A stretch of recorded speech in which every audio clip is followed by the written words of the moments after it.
Энэ лайв affiliate link-ээр хүн урих гэдэг бичлэг хийцгээе. За энийг зааврын өгөө. За тэгэнгүүт та хэд маань мэдээж иргээр бүртгүүлээд орсон байгаа ах те хэний линкээр ороод бүртгүүлээд орсон байгаа бол хамгийн түрүүнд та хэд маань энэ my гэдэг дээр дарна. Тэгээ my гэдэг дээр дарсны дараа энэ дээдлэлт нь баруун дээд бол энэ гурван ширхэг дөрвөлж юм байгаа зү те. За энэ дээр дарна. Энэ дээр дарангууд яг ийм зүйл дүрс гарч ирнэ. Энэ дүрсийг гараад ирэхээр за хажууд чинь нөгөө хүн чинь байх юм бол энэ QR кодоо уншуулад шууд бүртгүүлчих болно.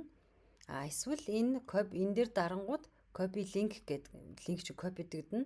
Тэнгүүд нөгөө Facebook Messenger чатаараа паст хийгээд энэ линкт чи өгдөж чинь. Эсвэл энийг save хийгээд хадгалаад авчиж болно. Шууд share хийгээд илгээж болно хүмүүс рүү.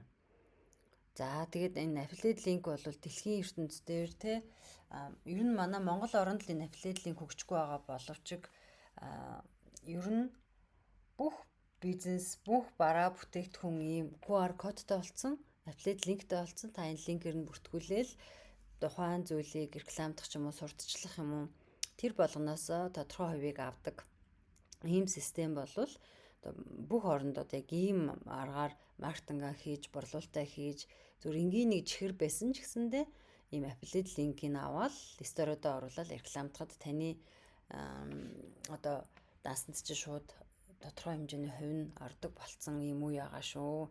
Тэгээ манай энэ лайвын хувьд болохоор дотроо маш олон хэсэгтээ лайв хийн, рил оруулна. За тэгээд одоо яг Unishop гэдэг дэлгүүр үсэж байгаа хөрөнгө оруулалтын хэсэг байгаа. Маш олон хэсгүүдтэй байгаа учраас за тэрийг дараагийн бичлэгүүдээр илүү тайлбарлана. За тэгээд хүнээ ингээд амжилттай ураад аль болох олон хүнийг энэ affiliate link-ээр ураарай гэж бас зөвлөмөр байна.